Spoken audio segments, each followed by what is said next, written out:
Padre, gracias, mi Dios, te damos. Porque, Padre, tú eres santo, Señor. Y porque tú eres santo, estás, mi Dios, completamente apartado del pecado, apartado de la maldad. Y, Padre, tu santidad, oh mi Dios, nos atrae a nosotros, Padre, a igual también nosotros ser santos, Padre. Y te agradecemos, mi Dios, ese gesto tan hermoso, tan maravilloso, Señor, de saber, mi Dios, que tú estás aquí, que tú estás en este lugar, Señor.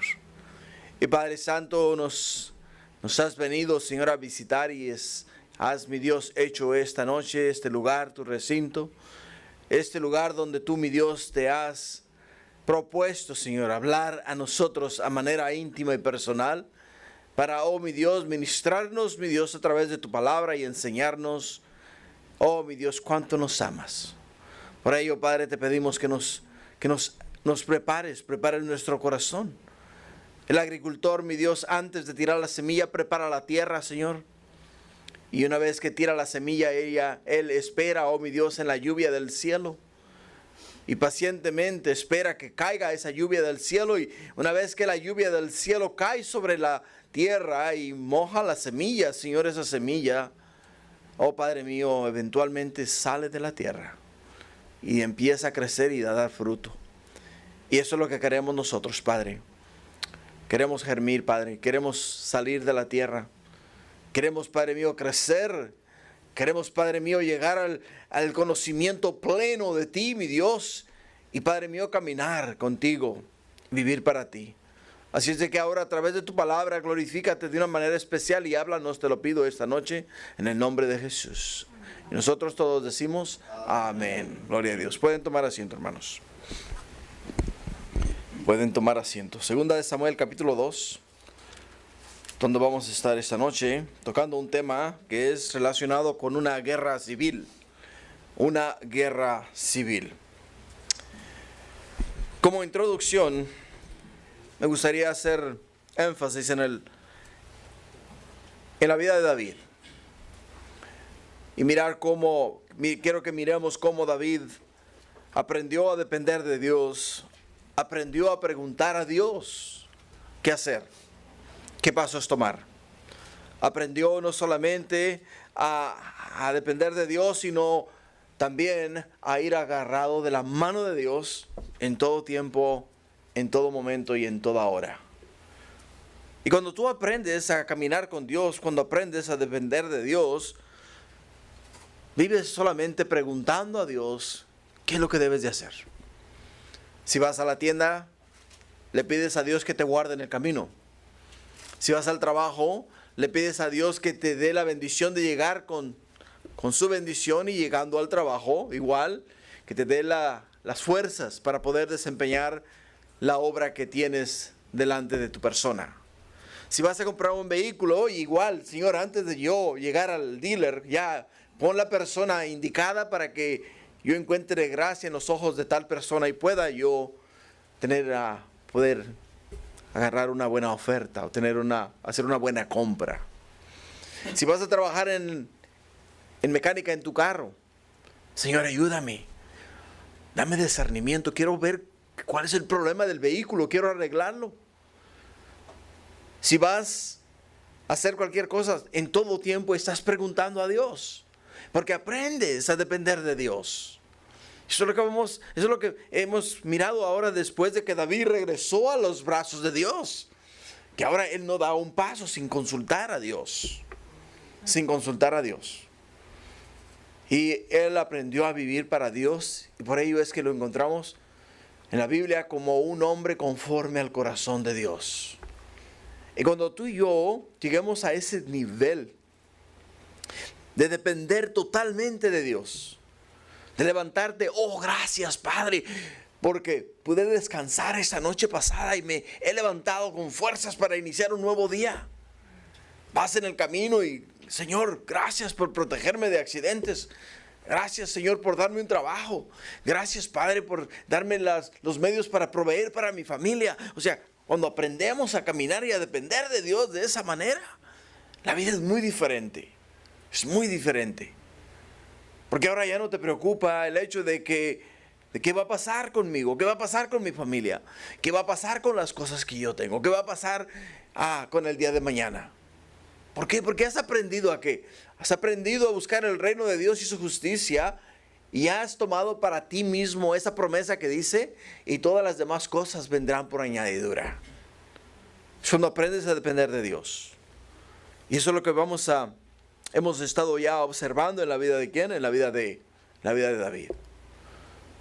Pero para que tú aprendas a depender de Dios, como puedes ver, como aprendimos en 1 Samuel capítulo 30 y 31, Dios tuvo que trabajar.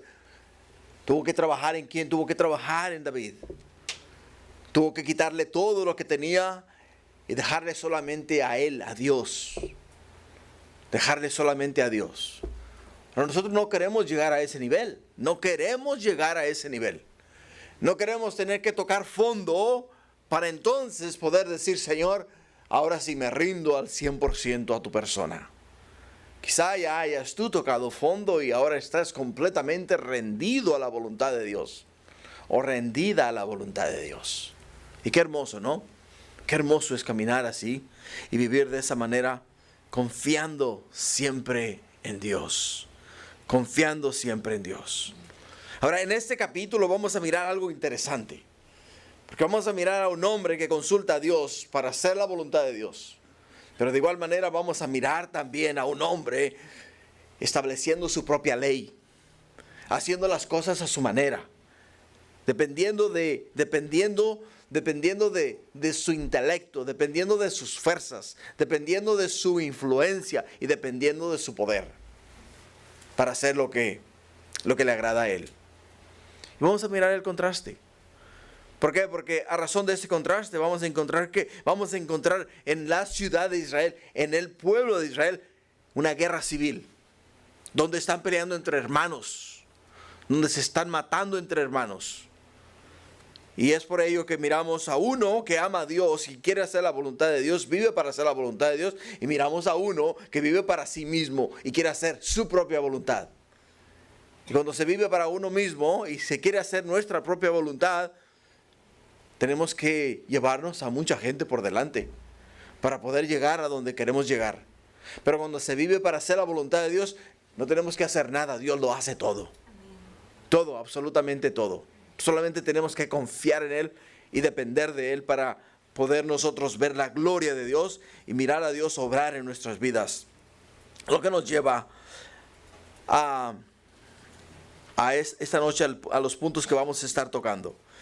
Vamos a mirar lo que yo nombro el lado conservativo, y vamos a mirar el lado liberal. O sea, dos puntos que son muy conocidos en nuestros días. Miramos un área en los Estados Unidos conservativa, aproximadamente 75 a 80 millones de personas. Y miramos en el otro lado de la moneda un grupo de personas que son liberales totalmente, ¿no? Entonces miramos dos grupos diferentes. Y miramos que hay rivalidad entre estos dos grupos. Lo que estamos mirando en nuestros días. Y vamos a mirar exactamente lo mismo que estamos mirando nosotros en nuestros días, que fue lo que se vivió en los días de David, en los días de Segunda de Samuel. Así que comenzamos con el primer punto esta noche. Los que buscan la voluntad de Dios, los conservativos, ¿no? Los que buscan la voluntad de Dios, los conservativos. Comenzamos con el versículo 1, donde dice: después de esto aconteció que David consultó a Jehová diciendo: ¿subiré a alguna de las ciudades de Judá? Y Jehová le respondió: sube. David volvió a decir: ¿a dónde subiré? Y él le dijo: a Hebrón. David subió allá y con él sus dos mujeres, Ahinoam, Jezreelita, y Abigail, la que fue mujer de Nabal, el del Carmel. Llevó también David consigo a los hombres que con él habían estado, cada uno con su familia, los cuales moraron en las ciudades de Hebrón. Y vinieron los varones de Judá y ungieron allí a David por rey sobre la casa de Judá. Y dieron aviso a David diciéndolos de Jabes de Galaad son los que sepultaron a Saúl. De aquí en adelante vamos a mirar a David consultar a Dios para todo. Para todo. Con algunas excepciones. Con algunas excepciones, ¿ok? Pero vamos a mirar a David desde este punto de la vida de David en adelante. Le vamos a mirar caminar con Dios, le vamos a mirar depender de Dios, le vamos a mirar obrar a favor de Dios y le vamos a mirar obedecer los mandamientos y estatutos y decretos de Dios. Le vamos a mirar hacer cosas maravillosas.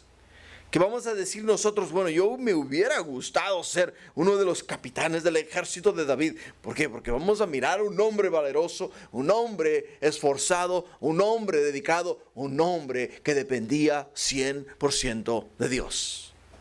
Solo que vamos a mirar de este capítulo en adelante.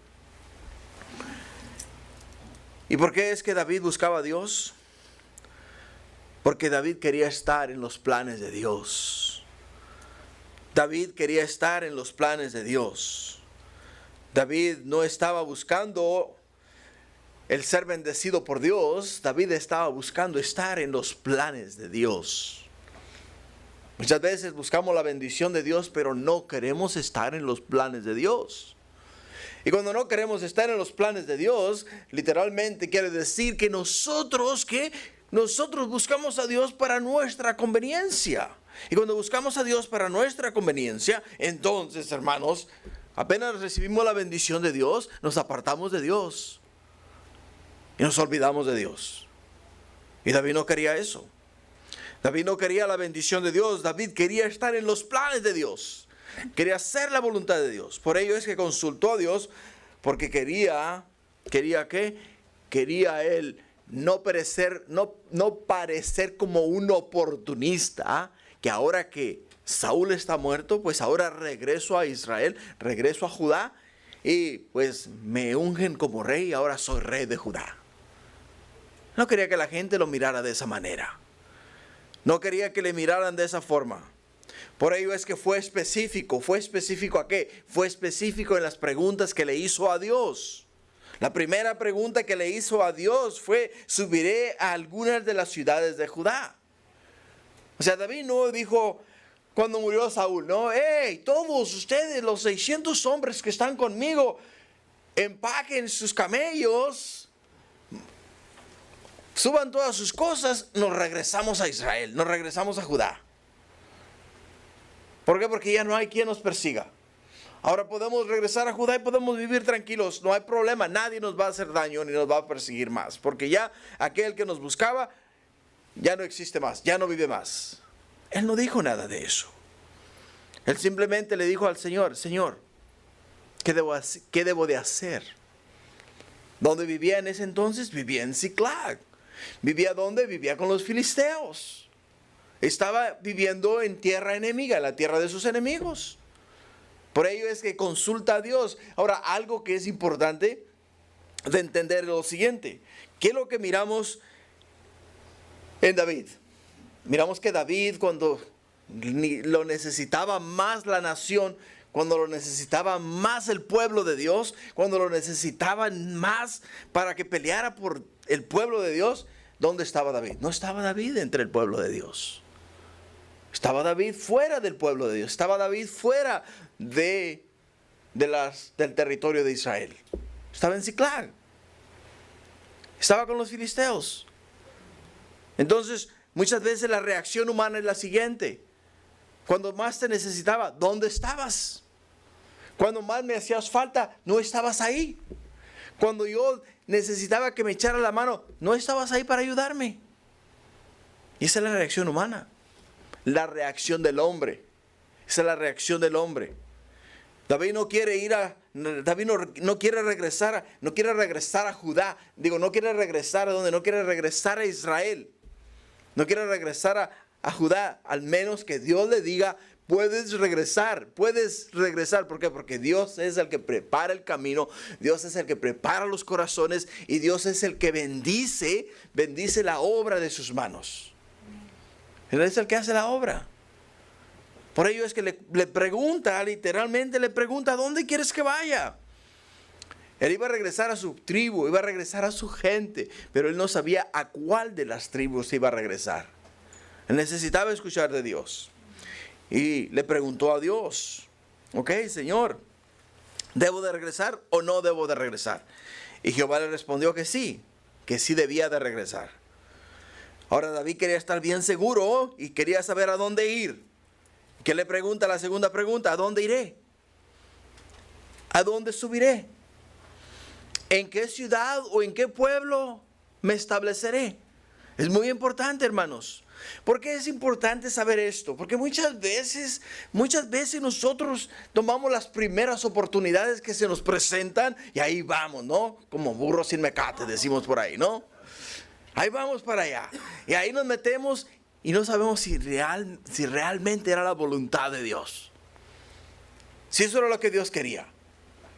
Y ahí es donde muchas veces fallamos. Nos encontramos en una situación sumamente jaquecosa. ¿Por qué? Porque nos hacen la vida de cuadritos. Nos torturan en el trabajo, nos torturan en ciertos lugares. Y sabemos que no debemos estar ahí, pero no le consultamos a Dios si vamos a ir ahí. ¿Deberíamos ir ahí o no deberíamos ir ahí? Simplemente dijimos, oh, trabajo, una oportunidad, oh, perfecto, pues voy a trabajar. Y ahora llegando ya, oh, mire, ¿sabe qué? Usted no puede, usted tiene que trabajar domingo, lunes, martes y jueves. Y no puede ir a la iglesia porque tiene que venir a trabajar. Pero yo quiero ir a la iglesia. No, ¿quiere trabajo o quiere iglesia? Entonces, ¿te hace falta trabajo? Entonces, ¿qué es lo que haces a un lado? La iglesia, ¿no? Y así es lo que pasa. Por ello es que él fue específico. David fue específico en el hecho de que le pidió a Dios, le dijo, Señor, ok, perfecto, regreso a Judá, pero dime a dónde. Dime a qué ciudad. Porque quiero de hoy en adelante hacer tu voluntad. Quiero que tú me guíes, quiero que tú guíes mis pasos. Algo de lo que se agrada a Dios, hermanos, es en la obediencia. Es en la obediencia. Muchas veces me ha tocado a mí asesorar bíblicamente a muchas personas. Durante el tiempo que el Señor me ha dado la oportunidad de ministrar la palabra de Dios, han venido muchas personas a mí. Muchas personas. A consultar, tienen problemas en sus hogares, tienen problemas en su matrimonio, tienen problemas con sus hijos, tienen problemas en el trabajo, tienen problemas con otros individuos dentro de la iglesia, tienen problemas, infinidades de problemas, ¿no? Vienen a preguntarme a mí. Entonces, una vez que hablamos, dialogamos, encontramos un punto medio y acordamos en lo que se va a hacer, ¿no? Porque a mí siempre me gusta dejar tarea. Entonces, después de que nos volvemos a reunir la segunda vez, regresan sin tarea hecha, regresan sin haber hecho lo que acordamos hacer. Entonces me vienen a consultar, pedir ayuda, pero no están dispuestos a hacer lo que el Señor, el Espíritu, me guía a mí a decirles que deben de hacer. Y entonces les digo a ellos, ¿para qué me haces perder el tiempo? Y yo siento que Dios, de la misma manera, cuando venimos a Él y le consultamos y le pedimos, ok, Señor, vamos a hacer esto, vamos a ir acá, vamos a ir allá. Y el Señor nos dice, no, quiero que vayas acá. Y terminas yendo a donde, terminas yendo a otro lado. Entonces después que te miras con el agua al cuello, dices, ¿y ahora qué, Señor? Pues ahora qué, no me obedeciste. No hiciste mi voluntad. Y porque no hiciste mi voluntad, ahora estás pagando las consecuencias de no obedecer mi palabra. Y Dios le dio mandamiento a David y obedeció todo al pie de la letra. David subió allá, ¿subió a dónde? Subió a Hebrón. Y con él subieron su familia. Y también todos los hombres que con él habían estado, todos fueron a morar ¿a dónde? Fueron a morar a la ciudad de Hebrón. Y es hermoso, hermanos, es hermoso ver que cuando Dios habla, que cuando Dios te ministra, que cuando Dios te dice, haz esto, no titubeas, lo haces. Porque el mandamiento viene de parte de Dios. El mandamiento viene de parte de Dios. Por ello es que fracasó Saúl. Por ello es que fracasó Saúl. Porque Dios le dijo a Saúl qué hacer y no lo hizo. Y ahí vino ¿qué? Ahí vino el fracaso, vino la derrota, vino el desánimo, vinieron las pruebas, vino un espíritu inmundo que lo torturaba a él de noche y de día. Todas estas cosas. En 1 Samuel 15:22, Samuel le pregunta a Saúl, le dice, ¿se complace Jehová tanto en el holocausto y víctimas como en que se obedezca a las palabras de Jehová? O sea, le hace una pregunta. Saúl, ¿se complace Dios en las ofrendas, en los sacrificios? ¿O se complace Dios en que se le obedezca? ¿Cuál de las dos?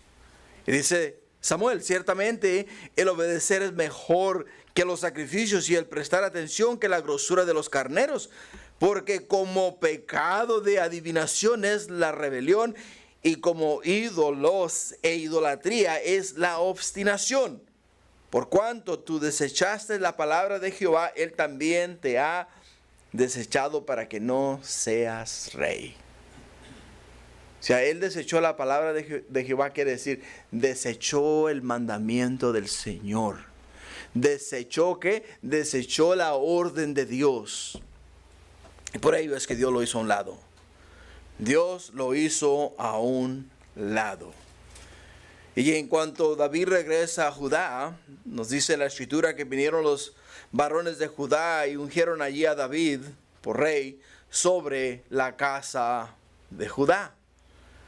Sobre la casa de Judá. El territorio de Judá se encontraba en el sur de Canaán. Sus fronteras eran el desierto de Sin al sur, la desembocadura del río Jordán al norte, el mar Salado, o sea, el mar Muerto al oriente, y el mar Grande, el mar Mediterráneo al occidente. Y la descripción del territorio de Judá se encuentra en Josué capítulo 15 de los versículos 1 al 9. Te lo dejo de tarea. Si quieres saber el territorio de Judá, solamente ve a Josué 15 de los versículos 1 al 12. Ahora, el territorio de Judá fue conquistado por Judá, su hermano Simeón, Caleb y su hermano Otoniel. Y el territorio de Judá estaba habitado por los descendientes de estos 4 hombres, valientes guerreros de Jehová. Valientes guerreros de Jehová. Y también habitaron en este territorio los kenitas y los queneos, quienes eran descendientes del suegro de Moisés. Estaban en este territorio de Judá. Judá es un territorio es una de las tribus más grandes de Israel. Casi que hace la mitad de la tierra de Israel. Entonces, cuando Judá viene y unge a David como rey, están diciendo, hey, nosotros te reconocemos a ti porque Jehová te ungió como rey. Y porque eres el ungido de Jehová, nosotros reconocemos la obra de Dios en tu vida, reconocemos que tú has sido ordenado para que seas el rey de Israel. Pero ellos no tenían autoridad sobre las demás tribus. Por lo tanto, tenían que comenzar con ellos. Es interesante, ¿no? Porque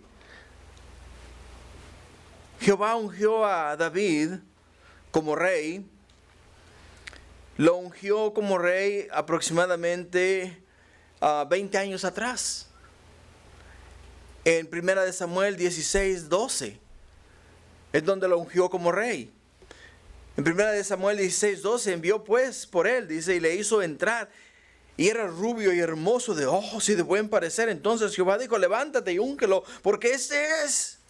Y Samuel tomó el cuerno de aceite y lo ungió en medio de sus hermanos. Desde aquel día en adelante el Espíritu de Jehová vino sobre David. Y se levantó luego Samuel y se fue y volvió a Ramá. O sea, para llegar a este momento, para recibir lo que Dios le prometió, 20 años atrás, tuvo que esperar 20 años. Y desafortunadamente nosotros vivimos en el tiempo del microwave. ¿A poco no? Apenas queremos comer, ¿no? Y metemos la comida y en 2 minutos, 1 minuto, 2 minutos máximo ya está caliente y a comer. O sea, lo queremos ya, queremos que sea ya. Las cosas que se hagan en caliente, ¿no?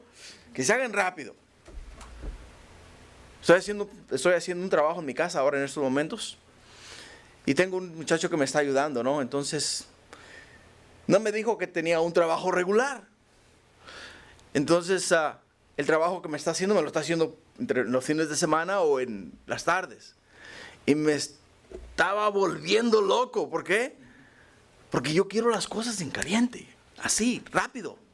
Vamos, llegaste a escarbar, echar cemento, a pegar bloque, a tirar varilla, lo que tienes que hacer. Pero vamos, dale, que se acabe el trabajo. Porque no me gusta el reguero, no me gusta la desorganización.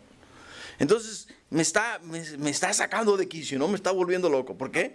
Porque yo quiero que ya se acabe lo que yo quiero hacer. Y David tuvo que esperar mucho tiempo. ¿Para qué? Para poder recibir el reino que Dios le prometió a él. Pero David no se apuró. Si él hubiera tenido prisa en tomar el reino, hubiese fácilmente podido matar a Saúl. Dios lo probó 2 veces. Dios no le dijo a David, hey, ahí te lo voy a poner para que lo mates. No, se lo puso delante de él para probar el corazón. ¿De quién? Para probar el corazón de David. Para ver dónde estaba David. Si su corazón estaba en que quería el reino o si su corazón estaba en que quería que Dios le entregara el reino. Y le dijo, a ver, te voy a probar, te lo voy a poner, te lo voy a servir en bandeja de oro. Es más, mira, ahí va a estar haciendo sus necesidades, tú lo único que tienes que levantarte y por atrás le das con la lanza, lo atravesas y se acabó el corrido y ahí comienza borrón y cuenta nueva. Ahora puedes ser rey. Porque no hay otro más que tú. No hay otro más que tú. Si él hubiese intentado adquirir el reino de esa manera, hubiera tenido que confrontar a los hijos de Saúl. Hubiese tenido que confrontar a Jonatán y a los otros 2 hijos, que no me recuerdo los nombres ahora, a los otros 2 hijos de él. Hubiese tenido que confrontarlos a ellos. ¿Por qué? Porque ellos eran los hijos legítimos de Saúl, los herederos del reino. Ahora, David también tenía derecho al reino porque era el yerno del rey. Pero para que David pudiese tomar el reino de Israel, tenía que morir Saúl y tenían que morir los 3 hijos de Saúl. Y entonces ahora por ley, le pertenecía el reino ¿a quién? A David. ¿Por qué? Porque tenía que seguir tenía que pasar por todo el proceso.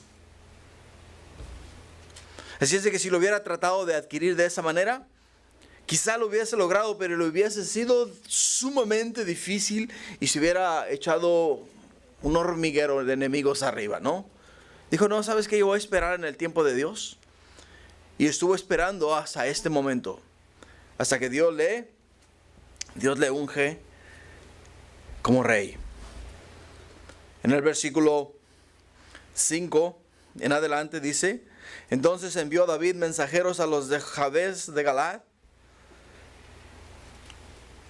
diciendo, benditos seáis vosotros de Jehová, que habéis hecho esta misericordia con vuestro Señor, con Saúl dándole sepultura. Ahora pues Jehová haga con vosotros misericordia y verdad, y yo también os haré bien por esto que habéis hecho.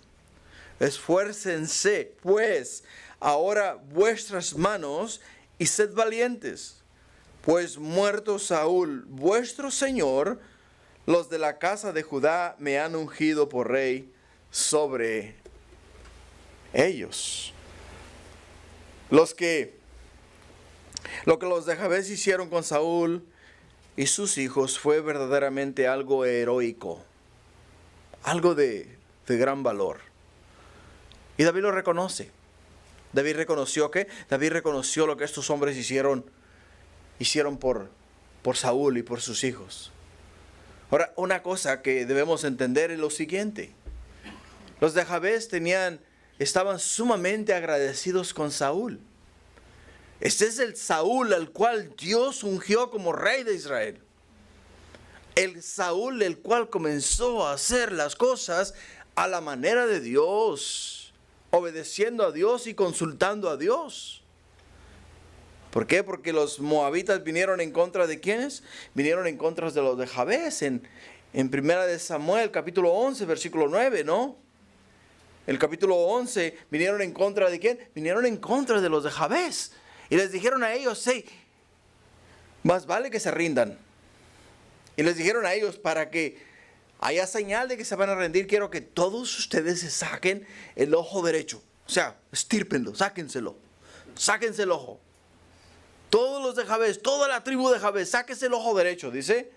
Porque esto va a ser hasta cierta forma, es una manera de decir a Israel, esto es lo que voy a hacer con toda la nación, con todos los israelitas. Les voy a sacar el ojo derecho. Y mandaron los de Jabes mensajeros, le dijeron, dadnos tiempo para ir y consultar con las tribus de Israel, a ver si alguna de ellas nos quiere echar la mano para pelear con ustedes. ¿Y qué nos dice en el versículo 9 del capítulo 11? Dice, y respondiendo los mensajeros que habían venido, les dijeron, así diréis a los de Jabes de Galaad, mañana, dice, mañana al calentar el sol seréis libres. Y vinieron los mensajeros y lo anunciaron a los de Jabes, los cuales se alegraron. Y los de Jabes dijeron a los enemigos, mañana saldremos a vosotros para que hagáis con nosotros todo lo que bien os pareciere. Aconteció que al día siguiente dispuso Saúl al pueblo en 3 compañías y entraron en medio del campamento a la vigilia de la mañana e hirieron a los amonitas hasta que el día calentó. Y los que quedaron fueron dispersos, de tal manera que no quedaron 2 de ellos juntos. O sea, Saúl vino y les salvó la vida. Les salvó la vida a ellos, a todos los de Jabes. Así es que los de Jabes tenían un agradecimiento increíble. ¿Por quién? Con Saúl. O sea, estaban agradecidos porque les salvó la vida. Entonces ahora lo menos que podían hacer ellos era ir y rescatar el cuerpo que colgaba en las puertas de Bet-Semes y llevarse el cuerpo y darle santa sepultura. Y eso fue lo que hicieron. Y cuando David escucha lo que estos hombres hicieron, le agradó. ¿Por qué? Le agradó porque por lo menos pudo tener pudieron ser sepultados. No fueron dejados afuera a que se los comieran las aves. Que vinieran las aves y se pararan sobre ellos y los devoraran. Y dejaran nada más el puro esqueleto ahí en la calle. Tuvieron gracia y misericordia de ellos. Por eso les dice, ahora pues Jehová haga con vosotros misericordia y verdad, y yo también os haré bien por esto que habéis hecho. Esfuércense pues ahora vuestras manos, dice, y sed valientes. ¿Por qué? Porque yo necesito hombres valientes. Necesito que me apoyen de la misma manera que apoyaron a ¿quién? Que apoyaron a Saúl. Pues muerto Saúl, vuestro Señor, los de la casa de Judá me han ungido por rey sobre de ellos. Consideren ustedes también el hecho de que yo, rey de Judá, si a ustedes les parece, dice, si a ustedes les parece, puedo igual ser rey de Jabes. Puedo ser rey de ustedes también. Lo que nos lleva a nuestro segundo punto. Los que buscan la voluntad del yo, que son los liberales. Los que buscan la voluntad del yo, los liberales. Versículo 8. Pero Abner, hijo de Ner, general del ejército de Saúl, tomó a Isboset, hijo de Saúl, y lo llevó a Manaim. Y lo hizo rey sobre Galad, sobre Gesurí, sobre Jezreel, sobre Efraín, sobre Benjamín y sobre todo Israel. De 40 años era Isboset, hijo de Saúl, cuando comenzó a reinar sobre Israel, y reinó 2 años. Solamente los de la casa de Judá siguieron a David. Y fue el número de los días de David, que David reinó en Hebrón sobre la casa de Judá, 7 años y 6 meses. Abner era primo de Saúl, que había sido el general al mando del ejército de Saúl, y fue el primero en oponerse a que David fuese rey en Israel. Fue el primero en oponerse. La nación completa, el pueblo completo, todo Israel sabían claramente que David era el segundo en línea para ser el rey de Israel. Todos sabían. Pero este hombre Abner no quería que fuese David rey en Israel. Y en ninguna parte de la escritura encontramos que se haga mención de Isboset. Es más, se cree que Isboset era ¿qué? Isboset era hijo de una de las concubinas de Saúl. O sea, era hijo de una de las amantes de Saúl. O sea, no le quedaban hijos legítimos. Entonces, ¿qué es lo que hace Abner? Abner hizo exactamente lo que hicieron los demócratas este año, o en estas elecciones. Eligieron un títere para ponerlo como presidente, para manipularlo y para decirle qué hacer. ¿Y lo que estaba haciendo quién? Estaba haciendo Isboset. Isboset era exactamente lo mismo en las manos de Abner. Abner era el que dictaba las órdenes. Abner era el que decía cuándo entrar. Abner era el que decía cuándo salir. Abner era el que decía a dónde vamos a pelear y dónde no vamos a ir a pelear. Eso es lo que estaba pasando con esa situación. Por ello es que vemos en Primera de Samuel, la razón por la cual Abner no quería que David fuese rey sobre Israel. Nos dice en 1 Samuel 26:13. Dice: entonces pasó David al lado opuesto y se puso en la cumbre del monte a lo lejos, habiendo gran distancia entre ellos. Y dio voces David al pueblo y a Abner, hijo de Ner, diciendo: ¿no respondes, Abner? Entonces Abner respondió y dijo: ¿quién eres tú que gritas al rey? Y dijo David a Abner: ¿no eres tú un hombre? ¿Quién hay como tú en Israel? ¿Por qué, pues, no has guardado al rey tu señor? Porque uno del pueblo ha entrado a matar a tu señor el rey. Esto que has hecho no está bien. Vive Jehová, que sois dignos de muerte, porque no habéis guardado a vuestro señor, el ungido de Jehová. Mira pues ahora dónde está la lanza del rey y la vasija de agua que estaba a su cabecera. ¿Sabes qué vergüenza es esa? Qué vergüenza es que David le grite a él desde la loma y le diga a él desde la loma: hey, ¿qué te pasa a ti? ¿Qué no eres tú acaso el encargado de la seguridad del rey? ¿No eras tú el que tenía que estar al cuidado de que no le pasase nada al rey? Mira dónde está su lanza, mira dónde está su vasija de agua. Esa es una gran vergüenza para Abner, rey general del ejército de Saúl. Una gran vergüenza. Entonces, como eso es una gran vergüenza, Abner le agarró mala voluntad. ¿A quién? Le agarró mala voluntad a David. Y no estaba de acuerdo. No estaba de acuerdo en que reinase sobre Israel. Entonces va y agarra a Isboset, lo unge como rey, y al ungirlo como rey, entonces ahora lo que él hace es que le dice: tú eres rey, pero yo soy el que muevo el reino. Tú haces lo que yo te diga. Porque vemos que la duración del reino de Isboset fue de ¿cuánto? 2 años. 2 años.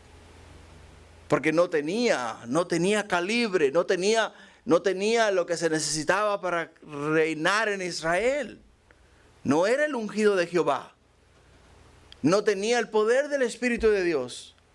No tenía el poder de Dios para hacer lo que Dios deseaba hacer en el medio del pueblo. Pero Abner quería ¿qué? Abner quería el poder. Abner quería el poder. Y por ello es que eligió a Isboset. Nos dice también que David reinó sobre Judá por 7 años y 6 meses. Esto describe el periodo del tiempo en que David tuvo su cuartel general en la ciudad de Hebrón. En la ciudad de Hebrón. Y durante todo ese tiempo David no hizo nada que Dios no le dijera que hiciera. David se mantuvo ¿dónde? Se mantuvo en Hebrón. David no forzó. En ningún momento no forzó la voluntad de Dios, no forzó la mano de Dios, no forzó las cosas. Esperó en el tiempo de Dios.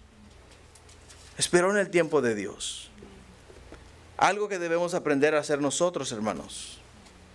Debemos aprender a esperar el tiempo de Dios. Esperar a hacer la voluntad de Dios. Esperar a ver cómo Dios va a obrar, cómo Dios va a actuar. Y de qué manera Él se va a glorificar. De qué manera Él va a hacer su obra. Recuerda que nosotros no estamos al volante. Nosotros somos los pasajeros. El que nos lleva hacia adelante es el Señor. Él es el que va dirigiendo el camino, es el que limpia la vereda, Él es el que quita los obstáculos, Él es el que guía nuestros pasos y Él es el que esfuerza nuestras manos. Pero es Dios, no somos nosotros. Abner quería gobernar Israel, Y para poder gobernar Israel, para seguir siendo él el que estaba a cargo de todo el ejército, tuvo que poner un títere para poderlo manipular. Es lo que tuvo que hacer. Desafortunadamente para ellos, para Israel, fue un gran atraso. Un gran atraso. ¿Por qué? Porque ahora vemos en Israel una guerra civil.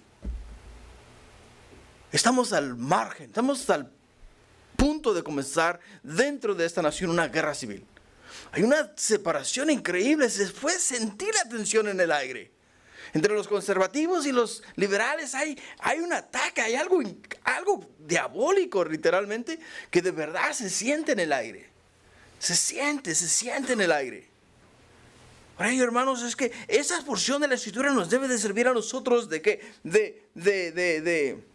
nos debe de servir a nosotros para mirar los errores que este pueblo, que esta gente cometió, para nosotros no hacer lo mismo. No hacer lo mismo, no cometer los mismos errores, no cometer las mismas atrocidades que cometieron estos hombres. Lo que nos lleva al tercer punto, el conflicto que guía a la guerra civil. El conflicto que guía a la guerra civil. Del versículo 12 en adelante. Y dice: Abner, hijo de Ner, salió a Manaim, a Gabaón, con los siervos de Isboset, hijo de Saúl, y Joab, hijo de Serbia. Y los siervos de David salieron y los encontraron junto al estanque de Gabaón. Y separaron los unos a un lado del estanque y los otros al otro lado. Y dijo Abner a Joab: levántense ahora los jóvenes y manobreen delante de nosotros. Y Joab respondió: levántense. Entonces se levantaron y pasaron un número igual, 12 de Benjamín por parte de Isboset, hijo de Saúl, y 12 de los siervos de David.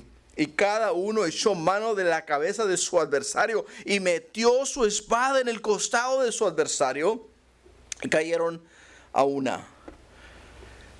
Por lo que fue llamado aquel lugar el Cat Usurim, el cual está en Gabaón. Y la batalla fue muy reñida aquel día, y Abner y los hombres de Israel fueron vencidos por los siervos de David. Fueron vencidos por los siervos de David. Joab, hijo de Zerbia, como nos dice acá, Joab fue aparentemente uno de los 400 hombres que se reunieron a David en la cueva de Adulam. Podemos encontrar en 1 Samuel capítulo 22 de los versículos 1 al 2, y se unió a David durante este periodo general. Joab tenía dos hermanos destacados. Uno se llamaba Abisai y el otro se llamaba Asael. Y Joab, Abisai y Asael eran sobrinos de David, hijos de su hermana. Y el nombre de la hermana de David se llamaba Zerbia. Lo encontramos en 1 de Crónicas capítulo 2 versículo 13, donde nos dice la escritura, Isaí engendró a Eliab, su primogénito, el segundo Abinadab, Simea el tercero, el cuarto Natanael, el quinto Radai, el sexto Osem y el séptimo David, de los cuales Zerbia y Abigail fueron hermanas. Los hijos de Zerbia fueron 3, Abisai, Joab y Asael. Serán sobrinos de David. Esos tres soldados. Y Joab tuvo una carrera muy larga como el general del ejército de David. Abner y Joab eran militares, eran mezquinos, eran duros, estaban curtidos en la batalla. Estos dos hombres eran sumamente hábiles, eran entendidos en el ámbito de la batalla, de la guerra, y por ello es que llegaron a la posición que tenían. General Joab del ejército de David, general del ejército de Israel, Abner. Dos hombres destacados. Entonces, para evitar el enfrentamiento entre ellos mismos, hicieron como una clase de competencia. Y en esa clase de competencia, ¿qué es lo que hicieron? Pues juntaron los jóvenes para que manobrearan delante de ellos. En vez de pelear los ejércitos de ambos, dijeron, vamos a hacer grupos de 12.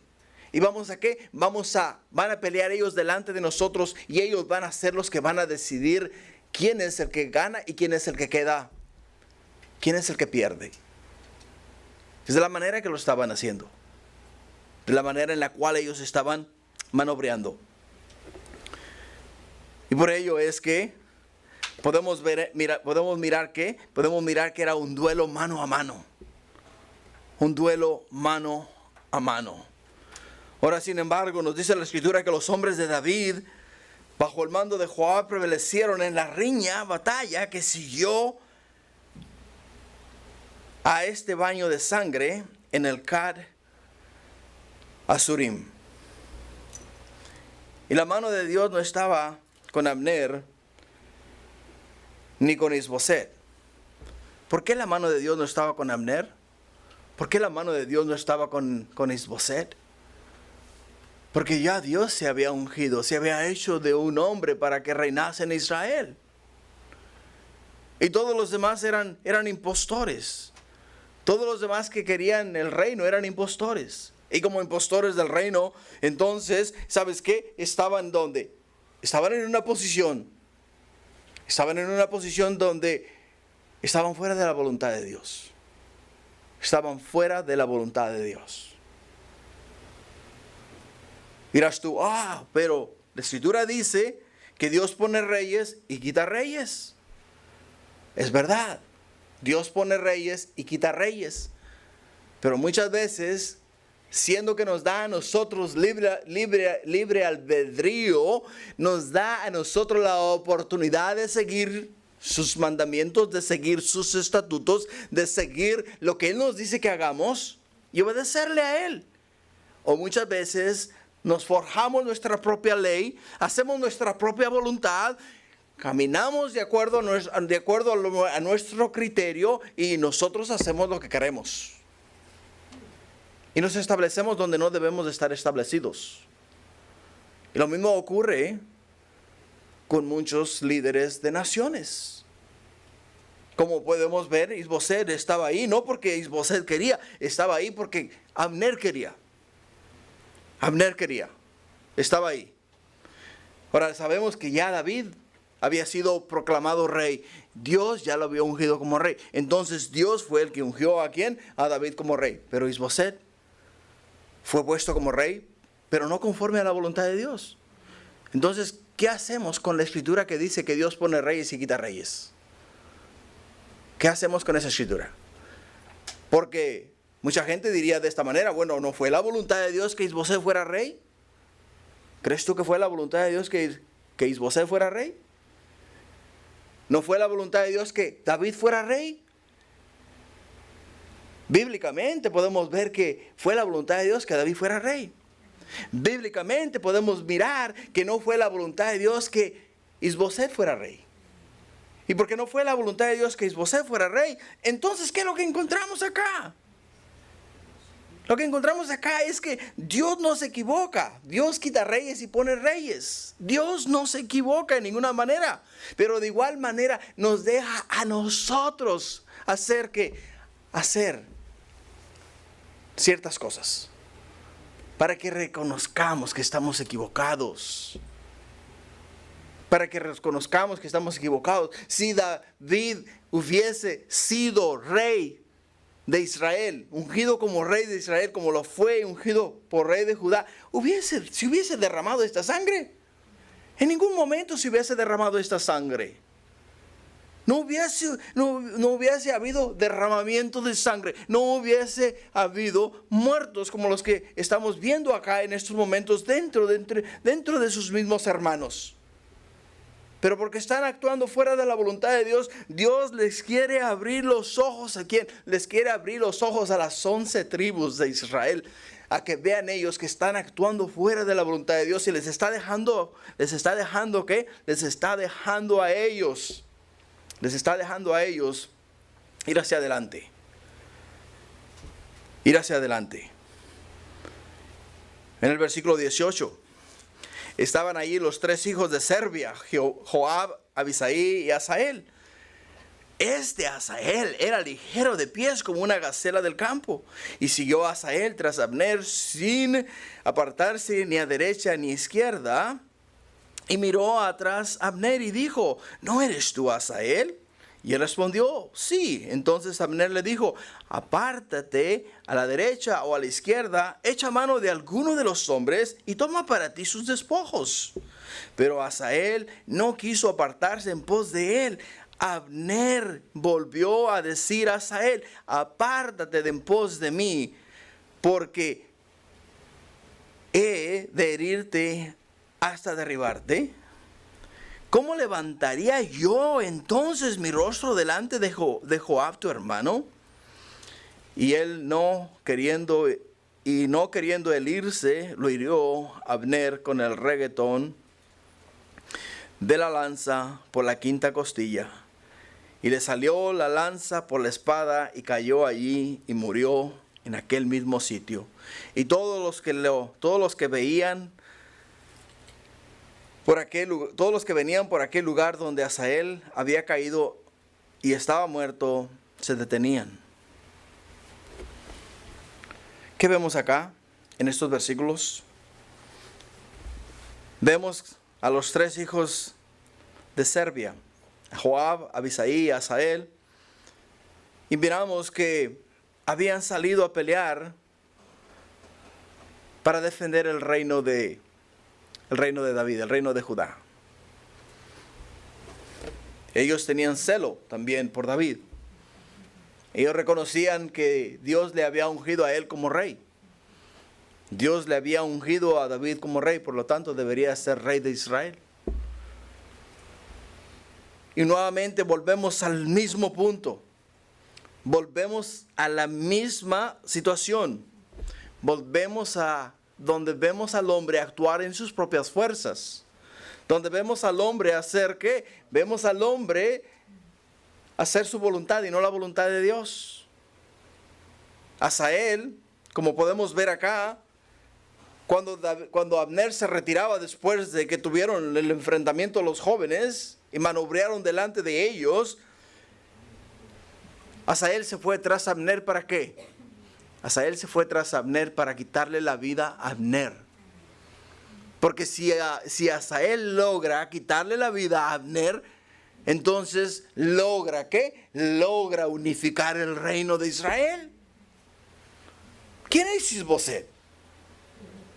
Un don nadie, como podemos ver en la escritura. Muchos de los comentaristas dicen que es ¿qué? Es un hijo de una concubina, o sea, ni siquiera es reconocido en Israel como legítimo hijo de Saúl. Y como no es reconocido como hijo legítimo de Saúl, entonces el pueblo no lo iba a seguir a él, al menos que tuviera alguien que le dijera al pueblo, ese es el rey, al rey vamos a seguir. Sabía perfectamente, y lo vamos a mirar más adelante, cuando Abner le da la espalda a Isboset, pierde el reino. Pierde el reino. ¿Por qué? Porque le quitó la protección de él. Le quitó la protección de él. Le quitó la protección del ejército. Y sin la protección del ejército, ¿quién es Isboset? Es un don nadie. Es un don nadie. Entonces Asael dijo, hey, ¿sabes qué? Este no se me escapa. A este me lo llevo yo. A esto yo voy a pelear con él y lo voy a derrotar, lo voy a matar. Y voy a unificar a Israel. Voy a llevarle la cabeza de Abner a David. Y le voy a decir, aquí tienes la cabeza de tu enemigo. Ahora sí puedes tú ser rey sobre Israel. Pero lo llevaron a bailar reggaetón, Dice acá. Lo llevaron a bailar reggaetón al pobre. O sea, reggaetón en sí quiere decir que la lanza tenía dos puntas, ¿no? Tenía la punta al frente y la punta atrás. O sea que el soldado mataba para frente y mataba para atrás. Y la parte de atrás también tenía una punta. O sea, Abner va caminando de frente, Asael viene detrás de él y le viene incitando a pelear, ¿no?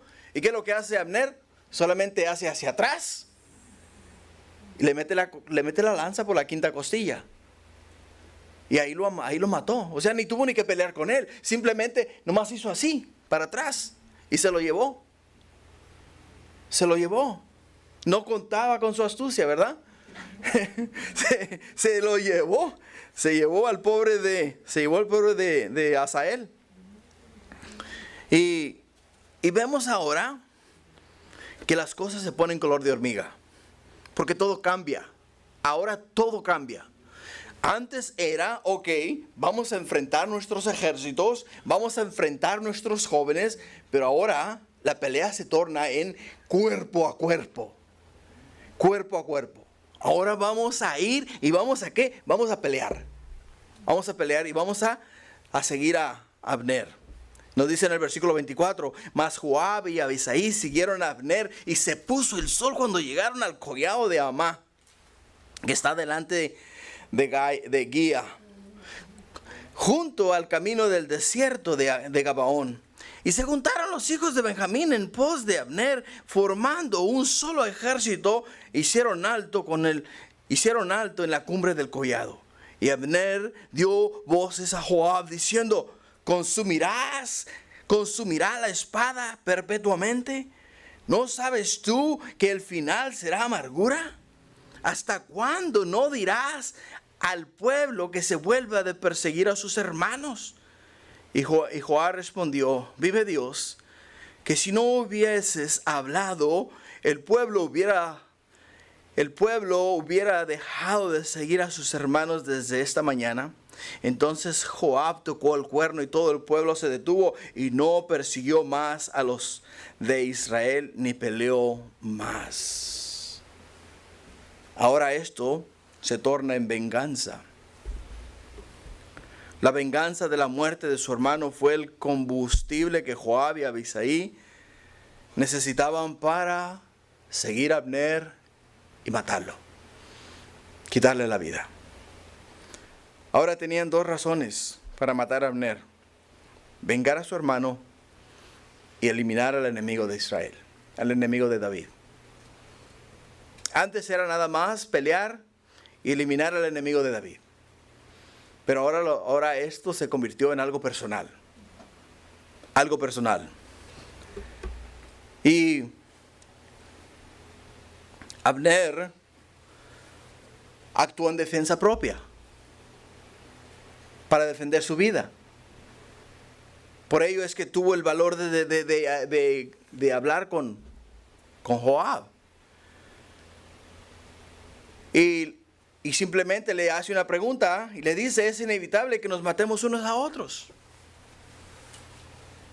O sea, si vamos a seguirnos peleando, vamos a terminar muertos todos. Es lo que le dice ahí. Es inevitable que nos matemos unos a otros. ¿No te das cuenta de que lo único que esto produce es amargura? Es lo que le está preguntando Abner a Joab. Y le dice: ¿cuándo vas a ordenar que tus hombres dejen de perseguir a sus hermanos israelitas? Es lo que le está diciendo. ¿Cuándo vas a dejar? Y ahí es donde Joab responde: si no hubieras hablado, solo Dios sabe lo que habría pasado, porque los habríamos perseguido toda la noche de ser necesario. De ser necesario, los hubiésemos perseguido y no hubiésemos parado. No hubiese importado si hubiésemos tenido que morir nosotros juntamente con ustedes, o ustedes, nosotros por ustedes, ustedes por nosotros, pero no hubiésemos parado.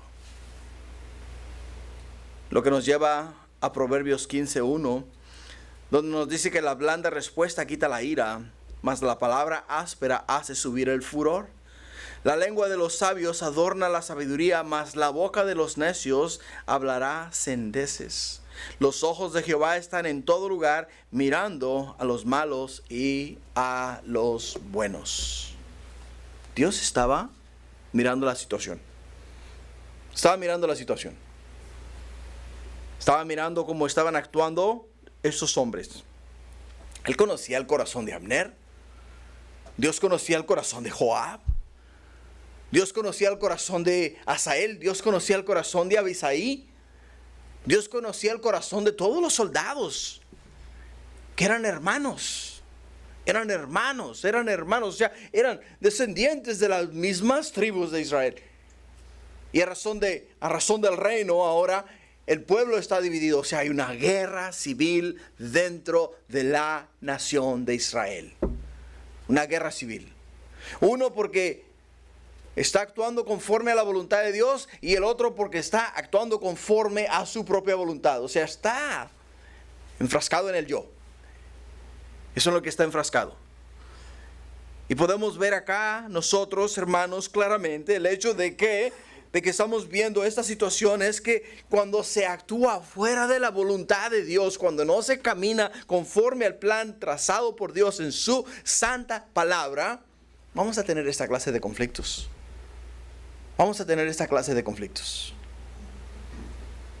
Y esa clase de conflictos lo único que hace es traer ¿qué? Es traer sangre. Derramamiento de sangre.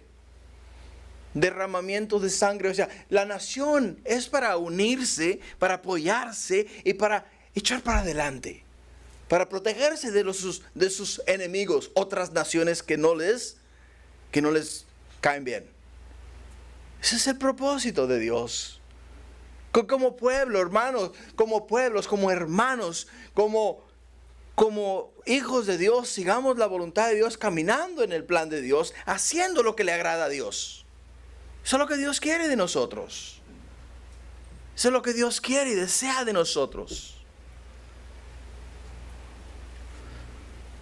Hay un dicho en México que no hay mexicano que no pueda subir, porque apenas empieza a subir los demás lo bajan para abajo.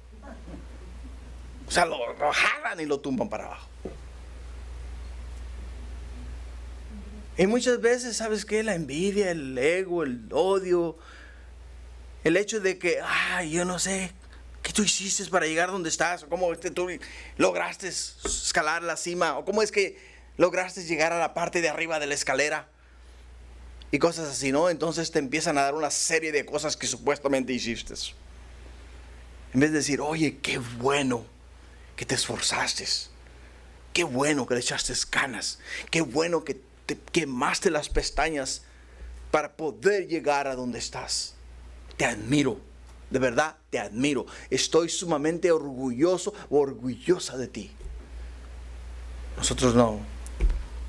Muchas veces no nos ayudamos.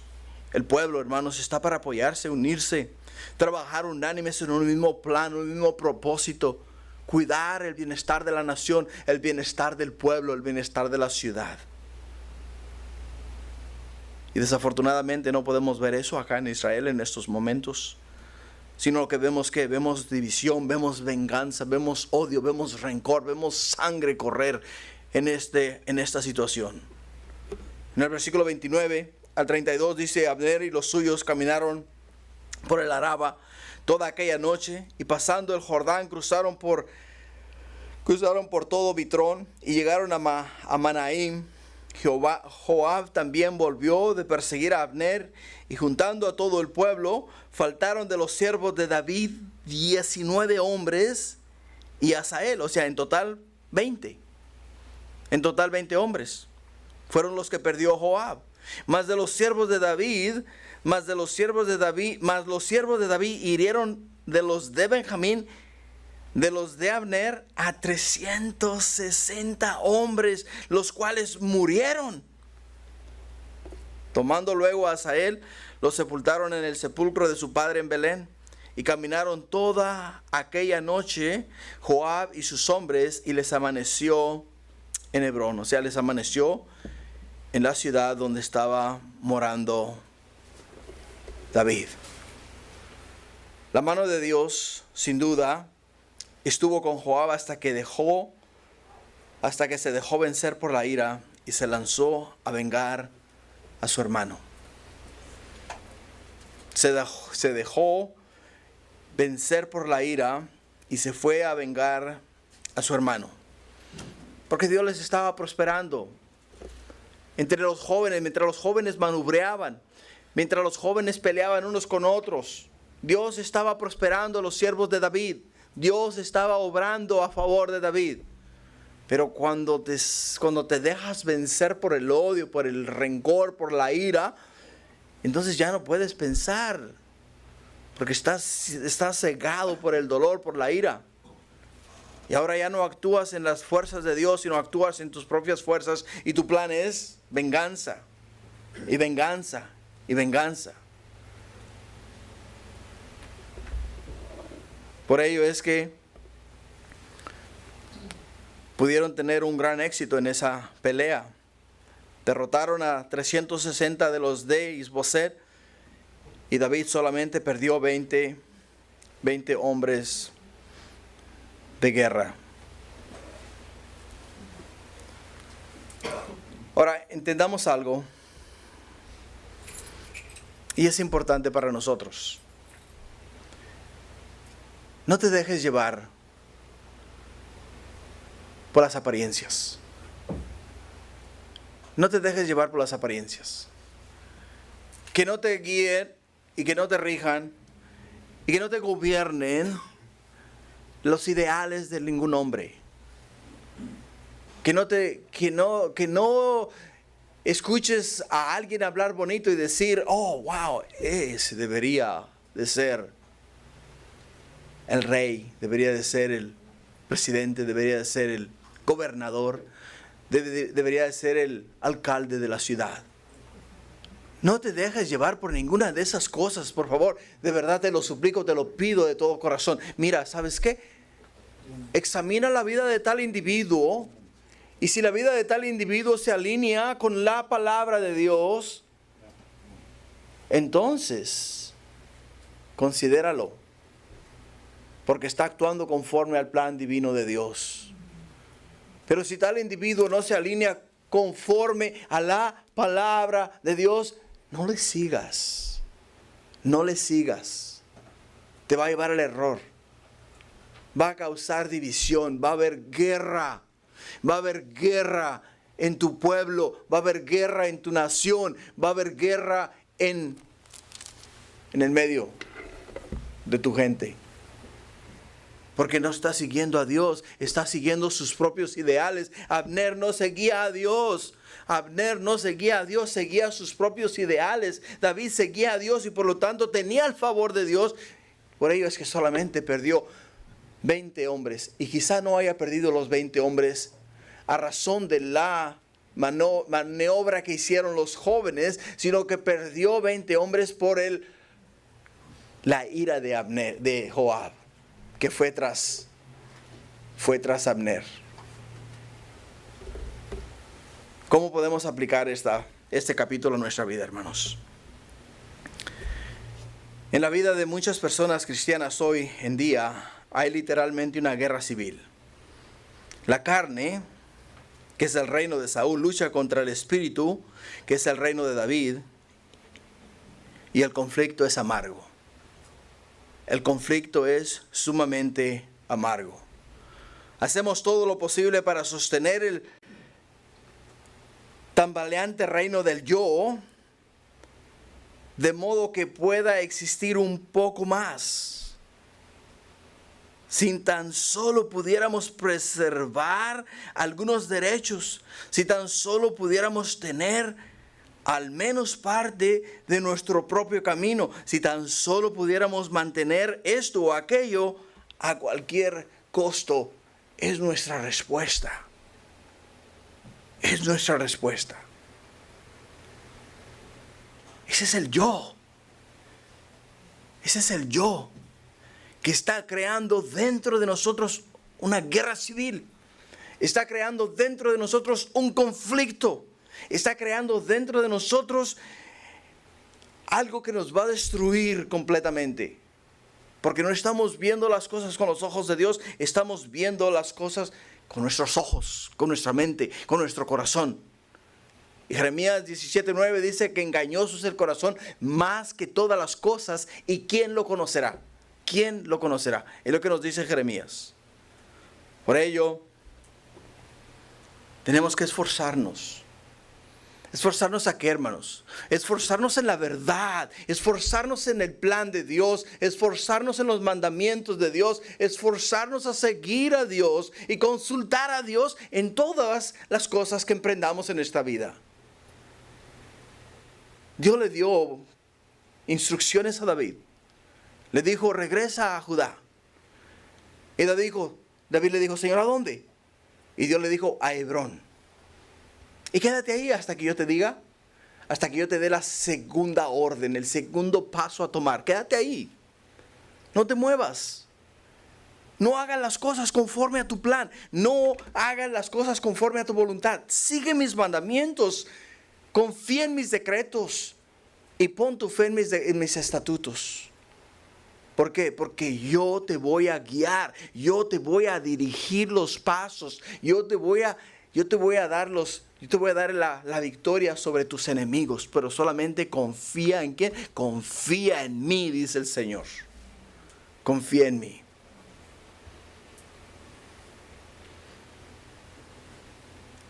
Y mi exhortación esta noche es la siguiente: no confíes en tu propio intelecto.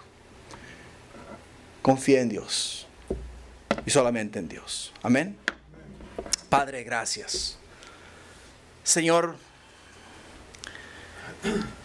tú sabes, mi Dios, lo que estamos viviendo y conoces la situación en la cual nos encontramos.